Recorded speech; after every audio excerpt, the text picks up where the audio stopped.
Hey guys what's up. तो कैसे हैं आप लोग? Welcome back to your own channel study more with Deepak Yadav. Welcome to the daily Hindu news and editorial analysis of June 15 2020। तो guys आज है 15 जून 2020 और है मंडे।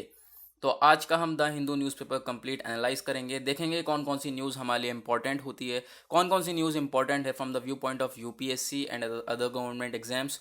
तो यहाँ पर देखेंगे कौन कौन सी न्यूज़ है एक आध न्यूज़ जो कि बहुत ही ज़्यादा इंपॉर्टेंट है यूपीएससी के पॉइंट ऑफ व्यू से, तो उनको डिस्कस करेंगे डिटेल में। और गाइज पीडीएफ नोट्स आपको चाहिए तो आपको टेलीग्राम चैनल ज्वाइन करना है। उसके लिए आपको यहाँ पर टेलीग्राम डाउनलोड करना है। टेलीग्राम डाउनलोड करने के बाद सर्च बॉक्स में टाइप करना है स्टडी मोर विद दीपक, और इसका मैंने लिंक भी डिस्क्रिप्शन में दे दिया है टेलीग्राम का। ब्रैकेट में यूपीएससी लिखा हुआ है। तो यहाँ पे डेली बेसिस पे आपको नोट्स वगैरह मिलते रहते हैं, ठीक है। और जितना मैंने आपको जो नोट्स जो मैंने जिस न्यूज़पेपर से मैं पढ़ा रहा हूँ आपको, ठीक है, हाईलाइटेड न्यूज़पेपर, वो पूरा का पूरा यहाँ पर जो है पोस्ट हो जाता है। बाकी जो हमारे यूट्यूब पे वीडियोस डलती रहती हैं वो सब कुछ यहाँ पर मिल जाता है। तो गाइज ज्वाइन कर लेना, सब कुछ फ्री है, यहाँ पर कोई पेड वगैरह नहीं है। देन यहाँ पर सारी चीज़ें मिल जाती हैं तो उसको ज्वाइन कर लेना। और इसका जो लिंक है वो मैंने डिस्क्रिप्शन में प्रोवाइड करवा दिया है। तो देखते हैं आज का न्यूज़ एनालिसिस, आज का द हिंदू देख और कौन कौन सी न्यूज़ हैं इंपॉर्टेंट। पहली न्यूज़ क्या है हमारी, इन द पेंडेमिक जो डिसेबल्ड हैं वो अभी भी इनविजिबल माइनॉरिटी रह गए, ठीक है। मतलब ये कहना है कि हर सिचुएशन में जो डिसेबल्ड लोग रह जाते हैं, डिसेबल्ड, ठीक है, वो लोग क्या रह जाते हैं, हमेशा इनविजिबल रह जाते हैं। तो अभी भी जो पेंडेमिक के टाइम में भी डिसेबल्ड लोग, डिसेबल वाले पर्सन्स जो थे वो इनविजिबल रह गए। अपाहिज लोगों को यहाँ पर इनविजिबल माइनॉरिटी के उस पर कहा गया है, ठीक है। खैर इतनी इंपॉर्टेंट नहीं है आपको, लेकिन न्यूज़ जो है वो मैंने बता दी। उसके बाद यहाँ पे क्या है, country has been adding 11,000 plus cases, around 300 deaths daily. यहाँ पे कंट्री का कितना बुरा हाल होता जा रहा है पेंडेमिक को लेकर, महामारी को लेकर, कि लगातार जो है केस वो बहुत तेज़ी से बढ़ते जा रहे हैं, रॉकेट की तरह जा रहे हैं। कंट्री में यहाँ पर अब 11,000 केस रोज़ निकल रहे हैं और 300 डेथ रोज़ हो रही हैं। ये हम Indian council of medical research का कहना है, आईसीएमआर का, ठीक है।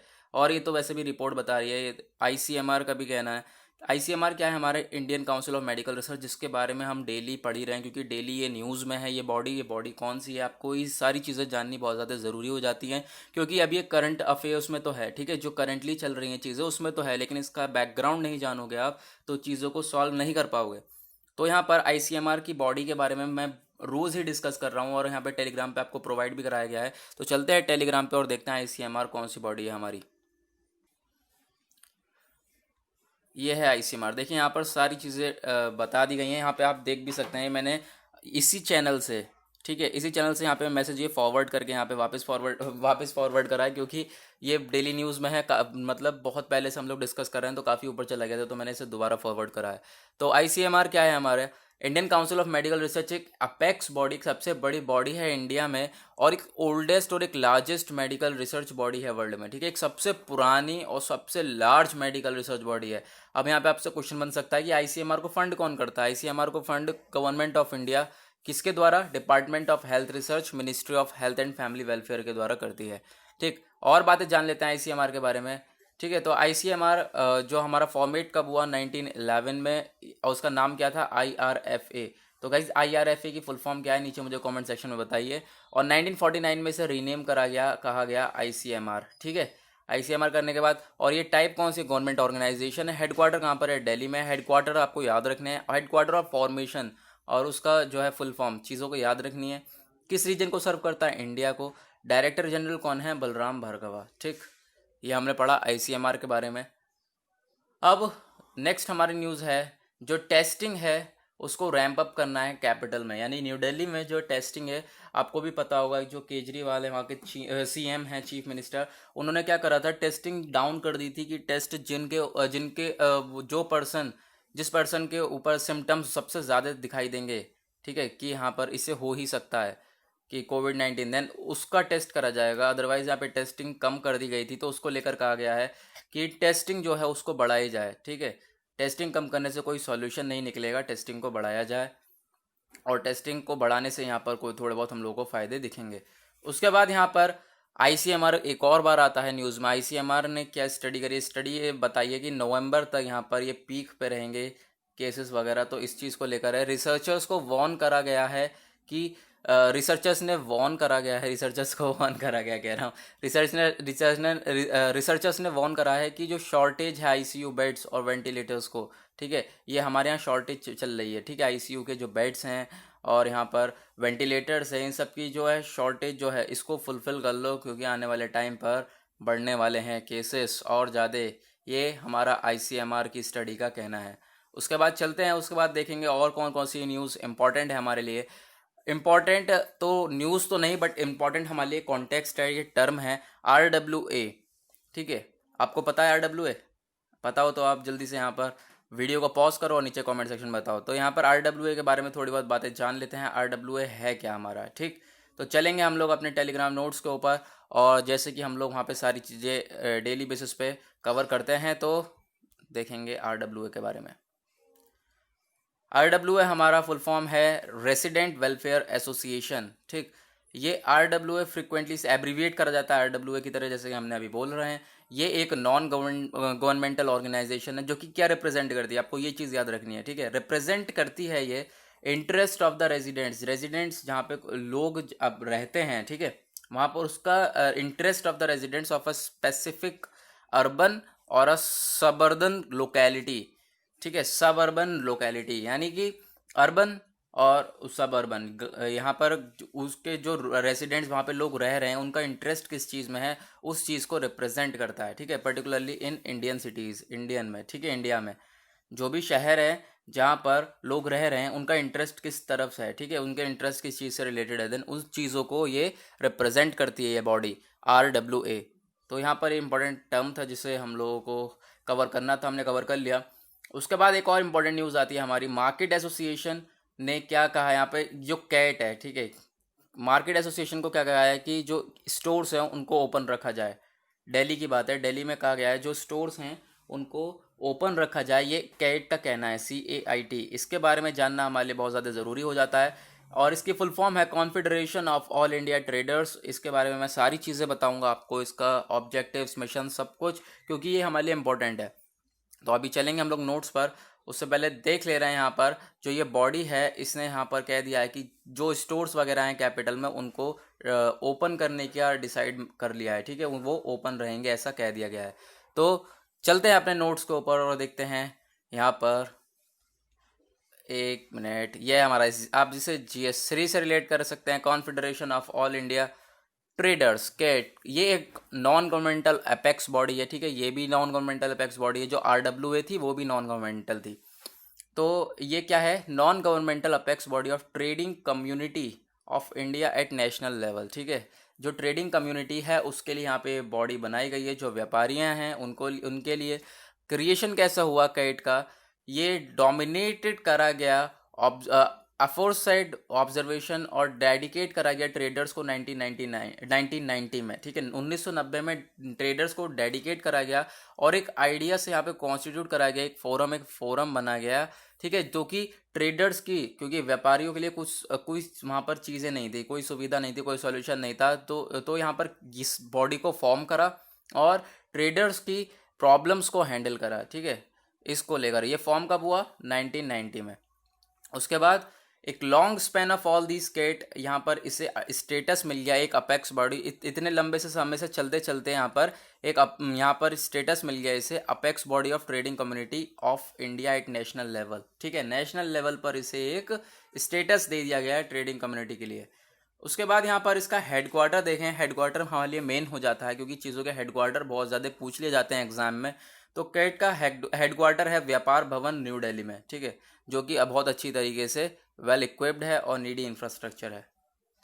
उसके बाद यहाँ पर बात करें मिशन क्या है हमारा, CAIT कैट का मिशन क्या है, मिशन है कि वो बेस्ट पॉसिबल असिस्टेंस दे सके ट्रेडिंग कम्युनिटी को, जो हमारे व्यापारियों की कम्युनिटी है उनको अच्छी तरीके से असिस्ट कर सके, ठीक है, और कम्युनिकेट कर सके एडमिनिस्ट्रेटर से, ठीक है, कि एडमिनिस्ट्रेटर से कम्युनिकेट कर सके कि जो ट्रेडर्स हैं, व्यापारियाँ, उनके जो ग्रीवेंसेस हैं, उनकी जो प्रॉब्लम्स हैं, उनके जो दुख हैं, उन चीज़ों को अच्छी तरीके से टैकल करा जाए।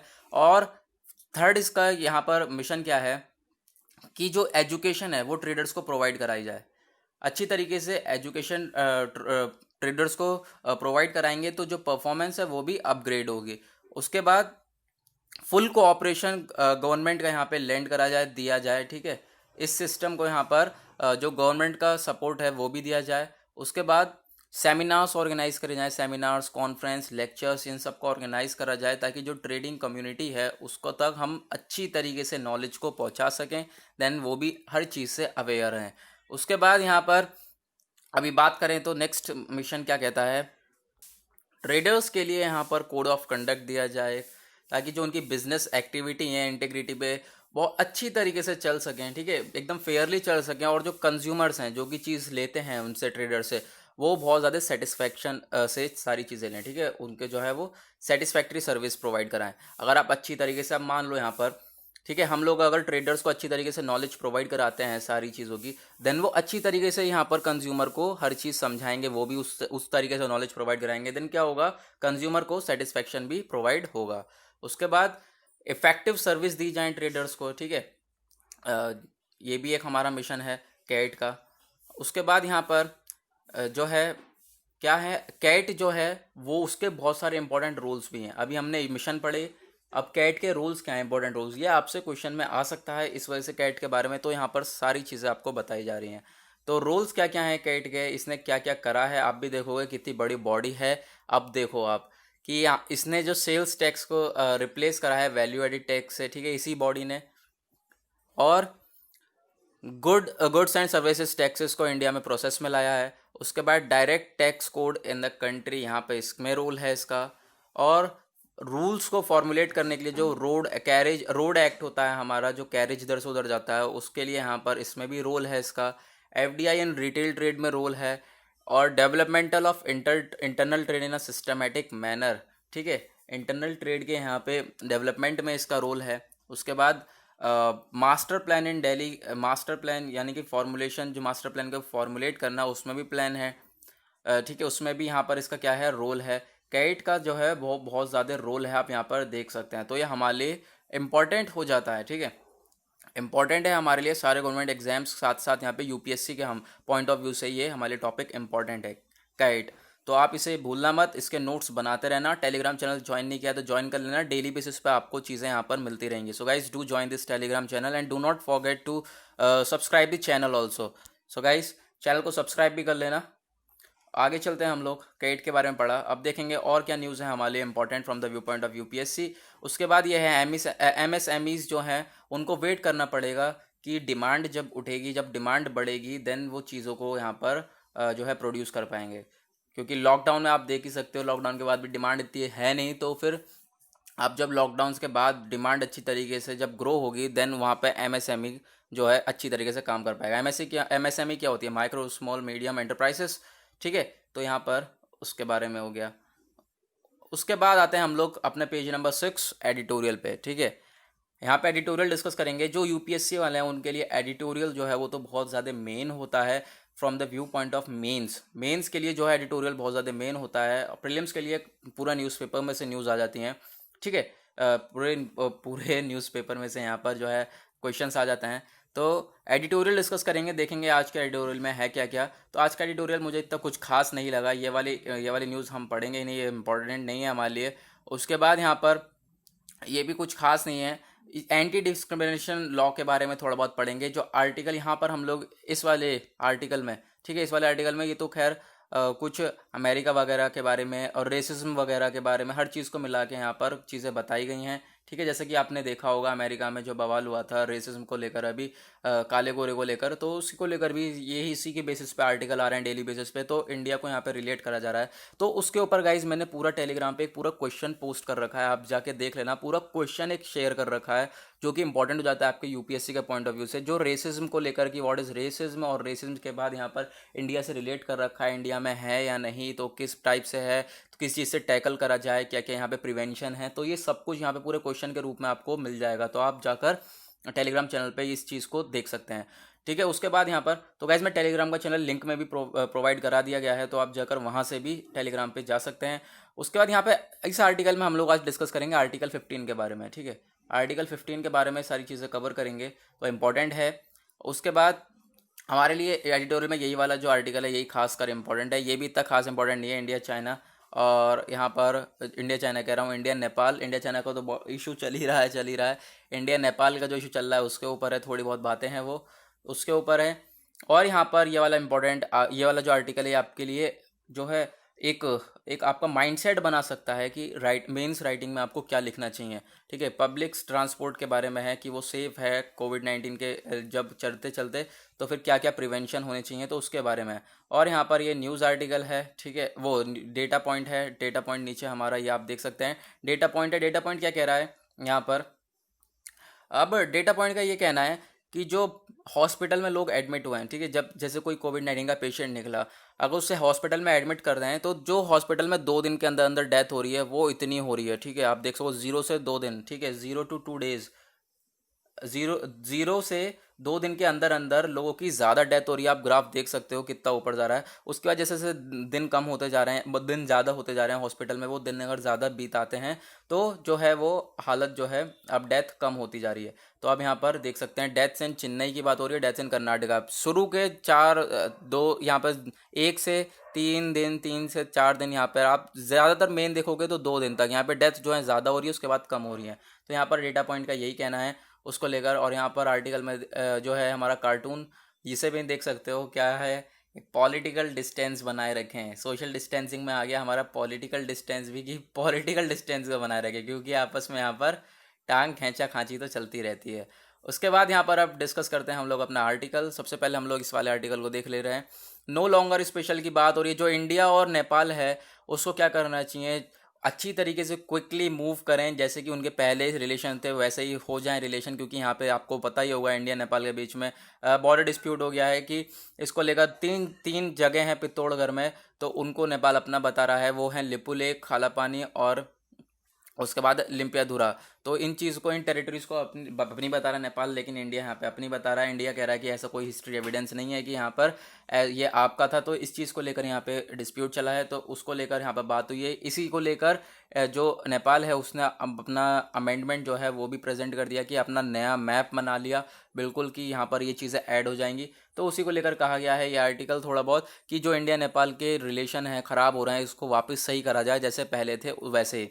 ओली गवर्नमेंट जहाँ पर जो है अभी इस समय वहाँ के प्राइम मिनिस्टर ओली हैं, प्रेसिडेंट जो हैं वो ओली हैं, तो ओली को लेकर यहाँ पर ओली गवर्नमेंट इस वजह से यहाँ पे इस्तेमाल करा गया है। उन्होंने क्या करा है कि पास कर दिया था कॉन्स्टिट्यूशनल अमेंडमेंट, जिसमें इन्होंने अपना जो मैप है नेपाल का वो चेंज कर दिया, और लिपुलेख, कालापानी और लिम्पियाधुरा जो 3 जगह हैं ये अपने मैप में ऐड कर लिए हैं, इंडिया की जो टेरिटरीज हैं। ठीक है, उस चीज़ को यहाँ पर लेकर बात हुई है। और ये भी कहा जा रहा है 2000 से 2014 से ये इशू जो है ये बहुत पहले से चलते हुए आ रहे हैं। ठीक है, बट क्या है, जो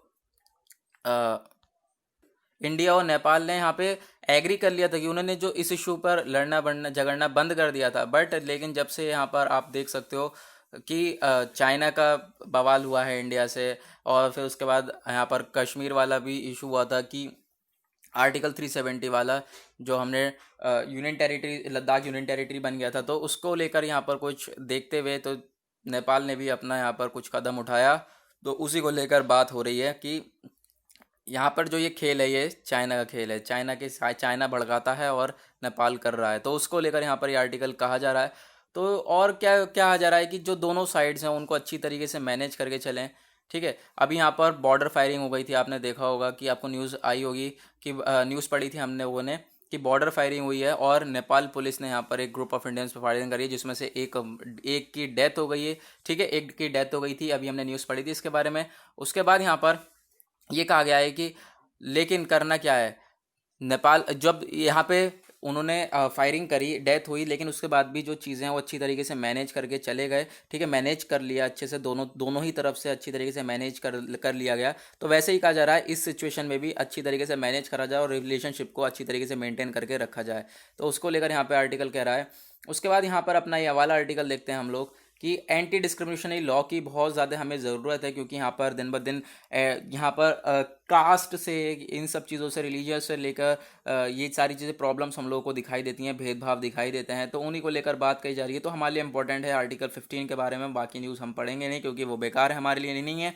जो कॉन्स्टिट्यूशन है वो यहाँ पर आर्टिकल 15(2) की बात कर रहा है। आर्टिकल 15(2) क्या बताता है कि जो डिस्क्रिमिनेशन है उसे ख़त्म करा जाए, जो रेस, कास्ट, सेक्स और प्लेस ऑफ बर्थ, ये सारी चीज़ें, इस चीज़ों को लेकर यहाँ पे डिस्क्रिमिनेशन, भेदभाव कर दिया जाता है, तू काला मैं गोरा ये और वो। तो इन चीज़ों को लेकर ये कुछ भी काम अगर ऐसे करे जाते हैं तो इसके लिए यहाँ पे लॉ बना हुआ है, तो ऐसा काम ना करा जाए, उसको लेकर बात हो रही है। तो आर्टिकल 15 के बारे में पढ़ते हैं हम लोग डिटेल में और चलते हैं अपने टेलीग्राम नोट्स के ऊपर। तो आर्टिकल 15 के बारे में आपको सब कुछ मिल जाएगा यहाँ पे। GS2 से आप यानी पॉलिटी से यहाँ पर आप रिलेट कर सकते हैं, इंडियन कॉन्स्टिट्यूशन से।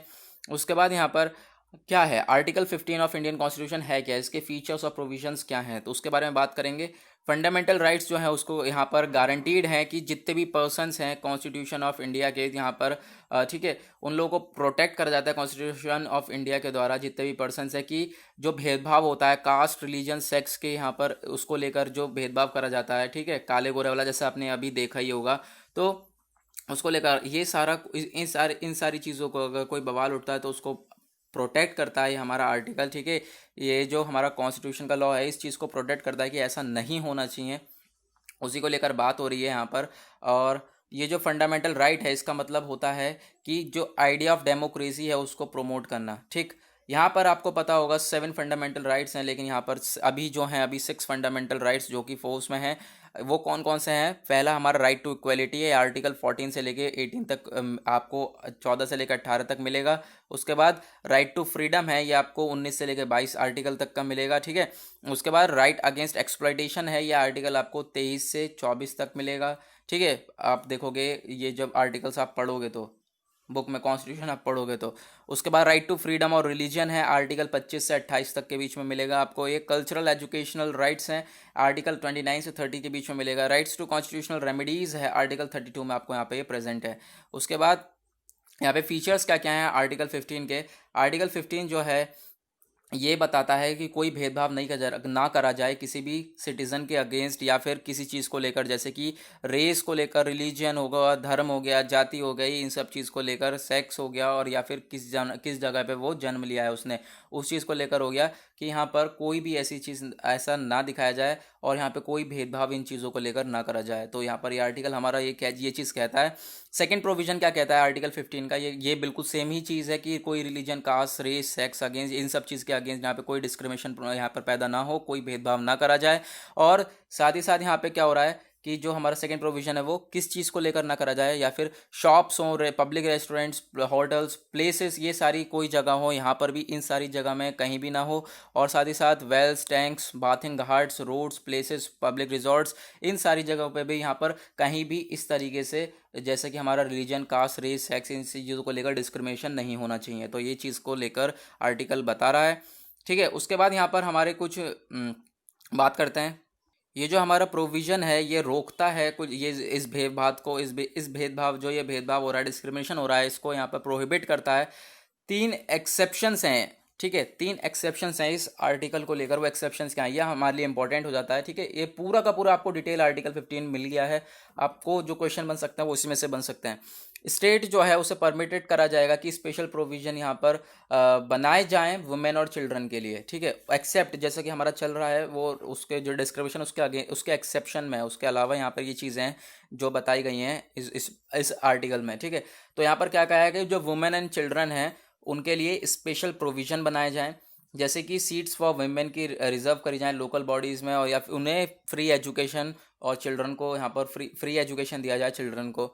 उसके बाद यहाँ पर सेकंड क्या है, जो स्टेट है वो फ्री टू मेक रहे special arrangements for socially and economic backward peoples, यानी कि जैसे कि हमारे पिछड़े वर्ग वाले लोग होते हैं, जैसे कि SC हो गए, ST हो गए, ठीक है, शेड्यूल्ड कास्ट हो गए, शेड्यूल्ड ट्राइब्स हो गए, इन लोगों के लिए भी यहाँ पर प्रोटेक्शन रहे, इन लोगों के लिए भी सीट्स को रिजर्व कर रहा है। पब्लिक एजुकेशनल इंस्टीट्यूट्स में यहाँ पर इन चीज़ों को लेकर बात हो रही है, ठीक है, इन लोगों की सीट्स जो हैं रिजर्व रहें। और साथ ही साथ यहाँ पर जो ये स्टेट है वो और यहाँ पर स्पेशल प्रोविज़न बना सकती है कि जो है बेटरमेंट रहे सोशल इकोनॉमिक बैकवर्ड सेक्शंस के लिए, यानी कि जो हमारे SC हैं, STs हैं, उनके लिए अच्छी तरीके से हम लोग और प्रोविज़न बना सकते हैं, ठीक है, इन चीज़ों को लेकर। जैसे एजुकेशनल इंस्टीट्यूट्स में इनका एडमिशन वगैरह, इन चीज़ों को लेकर यहाँ पर बात करी गई है आर्टिकल में, ठीक है। तो हमने आर्टिकल 15 के बारे में पढ़ा। अब लास्ट में देख ले रहे हैं ये आर्टिकल, ये वाला आर्टिकल न्यूज़पेपर वाला क्या कह रहा है। टू दैट एंड, जो आइडिया है इस लॉ को इनेक्ट करने का, ये हम लोगों के लिए हेल्प कर सकता है हमारी लाइफ में, ठीक है। और जो ये डिस्क्रिमिनेशन है इसको भी ख़त्म कर सकता है और डिस्क्रिमिनेशन के बारे में थोड़ा बहुत सोच सकता है। तो गाइज़ यहाँ पर आपने पूरा का पूरा आर्टिकल पढ़ लिया है और यहाँ पर आर्टिकल 15 के बारे में सारी बातें जान ली हैं। तो गाइज़ आप लोगों को अच्छा लग रहा है तो आप लेक्चर अच्छा लग रहा है तो आप लाइक करके बता सकते हैं। उसके बाद यहाँ पे बिहाइंड द कर्व की बात हो रही है। ये वाला नेक्स्ट आर्टिकल क्या है हमारा, जो जीएसटी है, जीएसटी के ड्यूज़ हैं जो, ठीक है, गुड्स एंड सर्विसेज के ड्यूज़ हैं, फंड आता है जो क्या होता है यहाँ पे क्या कहा जा रहा है इस आर्टिकल में, जो सेंटर है, सेंटर को स्टेट के साथ मिलकर इस ड्यूज़ को इस्तेमाल करके, ठीक है, जो जीएसटी का ड्यू आ रहा है इसको इस्तेमाल करके जो पेंडेमिक क्राइसिस है उससे लड़ना चाहिए, जो कोविड क्राइसिस चल रहा है हमारा उससे लड़ना चाहिए। मार्च का जीएसटी कलेक्शन आप देखोगे तो वो गिर गया है, जैसे कि यहाँ पे 97,597 आपको दिखाई दे रहा है करोड़, ठीक है, करोड़ यहाँ पे 97,597 करोड़ यहाँ पे इतना आया है कलेक्शन, जीएसटी कलेक्शन जो है वो स्लिप्ड हो गया है, ये कहा गया है। After surpassing 1 lakh crore mark over the previous, पहले क्या होता था, पहले पहले 4 मंथ्स नंबर ऑफ ऐप यहाँ पर पहले पिछले 4 मंथ में जो है वो हाई था, अब यहाँ पे गिर गिर चुका है, उसको लेकर यहाँ पे कहा गया है आर्टिकल में। जो फाइनेंस मिनिस्टर है निर्मला सीतारमन, उन्होंने यहाँ पर कहा है जो स्टेट रिप्रेजेंटेटिव काउंसिल है उन्होंने 45% जो इनडायरेक्ट टैक्स टारगेट है वो यहाँ पर मीट करा है इन्होंने। पास्ट 2 मंथ्स में, पिछले 2 महीने में 45% इनडायरेक्ट टैक्स जो है कलेक्ट किया है। और यही रीज़न बन जाता है कि जो सेवरल स्टेट्स हैं, सेवरल स्टेट्स कह रहे हैं सेंटर से कि जो इमरजेंसी फिस्कल सपोर्ट है, पैसों का सपोर्ट है, वो रिलीज़ करा जाए, ठीक है, और जीएसटी के जो कंपोजिशन ड्यूज़ हैं वो उन लोगों को भी दिए जाएं। तो साथ में मिलकर दोनों दो लोग, स्टेट और सेंटर मिलकर दोनों साथ में मिलकर काम कर सकते हैं और पेंडेमिक से लड़ सकते हैं। येट जो सेंटर और स्टेट का टाइज है वो बहुत ज़्यादा फ्रैक्शियस हमारे लिए हो सकता है, यानी कि अच्छी तरीके से चीज़ों को टैकल कर सकते हैं वो लोग, अगर दोनों मिल जाएं तो ये चीज़ें इन लोगों को सोचनी होंगी, ठीक है, सब आर्टिकल में कहा जा रहा है। और यहाँ पे जैसा कि आपको पता ही होगा कि अब ऐसा हो रहा है कि जो सेंटर जो है हमारा स्टेट कह रहा होगा कि फंड दिया जाए सपोर्ट के लिए, लेकिन जो हमारा सेंटर है वो बार बार टाले जा रहा है। तो वो प्रोकास्टिनेशन है ना, प्रोकास्टिनेशन बिल्कुल भी नहीं है, होना चाहिए इस रिस्पॉन्स में, ठीक है। और यहाँ पे जो टालना हो रहा है ये टाले ना बिल्कुल भी, और साथ में मिलकर काम करें ताकि हम इस सिचुएशन जो हमारे लिए एक बहुत ज़्यादा गंभीर सिचुएशन हो चुकी है और आने वाली होने वाली है, तो सबको मिल जाना है और साथ में मिलकर काम करना है औरों की तरह, तभी हम लोग आगे लड़ सकेंगे। उसके बाद यहाँ पे पब्लिक ट्रांसपोर्ट की सेफ की बात हो रही है, making public transport safe during कोविड-19, सेफ्टी मेजर्स भी पढ़ेंगे हम। और सबसे पहले हमारे लिए क्वेश्चन उठता है कि जो कोविड-19 फैल रहा है ये पब्लिक ट्रांसपोर्ट सिस्टम से फैल सकता है क्या? आपको मैं पढ़ा दूंगा ये आर्टिकल, आपको आंसर लिखना है, ठीक है, इसके ऊपर। तो यहाँ पर ये कहा जा रहा है, ये कमेंडेबल है कि जो इंडिया ने जो शटडाउन करा है पब्लिक ट्रांसपोर्ट लॉक, यहाँ पर ये अगर ये शटडाउन ना करते तो ये और ज़्यादा स्प्रेड हो जाता है ये कोविड-19, इसको लेकर यहाँ पर ये कहना है, ठीक है। ये अच्छा हुआ कि हमने शट डाउन कर दिया।